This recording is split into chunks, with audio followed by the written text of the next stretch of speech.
Today I am going to discuss about the dangerous disease plague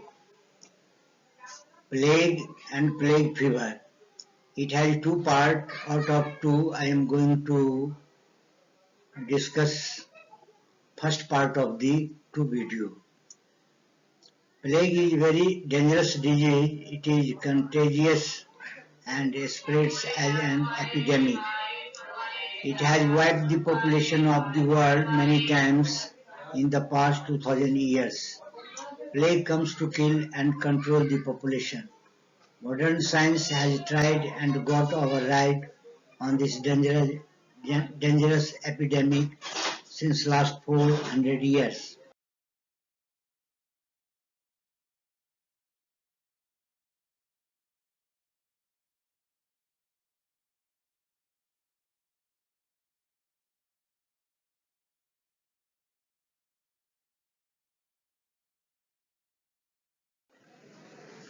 Plague's atrocities have been reduced considerably from the mind of the people at large.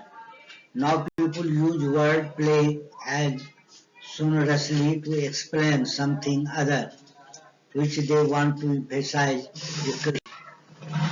What is plague? A contagious disease, bacterial disease characterized by fever and delirium, typically with the formation of buboes, bubonic plague, and sometimes infection of the lungs, pneumonic plague. Plague, an unusually large number of insects or animals infesting a place and causing damage, a plague of locust. Overview. When the homeowner described her ant problem as a plague, the exterminator thought she was being a bit melodramatic. After all, a few bugs are not exactly a bug calamity. Centuries ago, if you had admitted to a friend that you had the plague, the friend would have hightailed it in the other direction. In the Middle Ages, the plague was a horribly contagious illness that spread like wildfire through Europe, killing millions of people. Thanks to the introduction of better hygiene and antibiotics, plague does not describe a killer disease as often these days. Instead, it commonly overstates an annoyance like an apartment dweller claiming his building is plagued by crocuses. Plague is an infectious disease caused by Yersinia pestis bacteria, usually found in small mammals and their fleas. The disease is transmitted between animals via their fleas, and as it is a zoonotic bacterium, it can also transmit from animals to humans.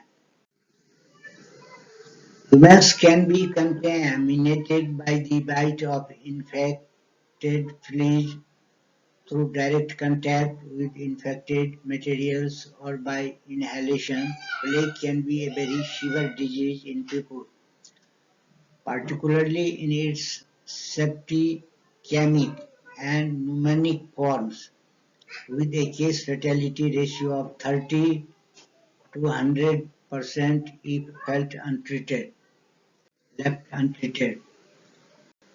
Although plague has been responsible for widespread pandemic throughout history, including the so-called Black Death that caused over 50 million deaths in Europe during the 14th century. Today it can be easily treated with antibiotics and the use of standard preventive measures. Plague is found on all continents except Oceania, but most human cases since the 1990s have occurred in Africa, Democratic Republic of Congo, Madagascar and Peru are the three most endemic countries. Symptoms. People infected with plague usually develop influenza-like symptoms after an incubation period of 3 to 7 days. Symptoms include fever, chills, aches, weakness, vomiting, and nausea. There are three main forms of plague. Bubonic plague is the most common and is caused by the bite of an infected flea. The plague bacillus Y. pestis enters at the bite and travels to the nearest lymph node to replicate. The lymph node becomes inflamed, tense, and painful and is called a bubo. With advanced infections, the inflamed lymph nodes can turn into suppurative open sores. Bubonic plague cannot be transmitted from human to human. Next one is septicaemic plague occurs when infection spreads through the bloodstream.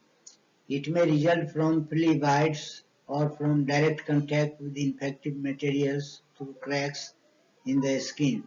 Advanced stage of the bubonic form of plague will also lead to direct spread of Y. pestis in the blood. Pneumonic plague or lungs-based plague is the most virulent and least common form of plague. Typically, it is caused by a spread to the lungs from advanced bubonic plague. However, a person with secondary pneumonic plague may, from aerosolized infective droplets, and transmit plague to other humans. This is usually fatal. Treatment in view of allopathy. Untreated plague can be rapidly fatal, so early diagnosis and treatment is essential for survival and to reduce complication. Antibiotics and supportive therapy are effective against plague if patients are diagnosed in time. Laboratory testing is required to confirm infection. This includes identifying the causative bacteria in a sample of pus from a bubo, blood or sputum. Who does not recommend vaccination except for high-risk people such as laboratory personnel and healthcare workers. Preventive measures include informing people when zoonotic plague is present in their environment and giving advice on how they can protect themselves. They should be advised to take precautions against flea bites and not to handle animal carcasses. People, especially health workers, should also avoid direct contact with infected tissues such as bubo or close exposure to patients with pneumonic plague. Credit from whose side. Thank you very much for watching this video. Please like, share and subscribe this channel to have more video like this in my next session. In next session I shall discuss about the naturopathy treatment of all these plagues which has been described in this session. In my next session, I shall describe how our naturopathy treats these plagues disease. Thank you.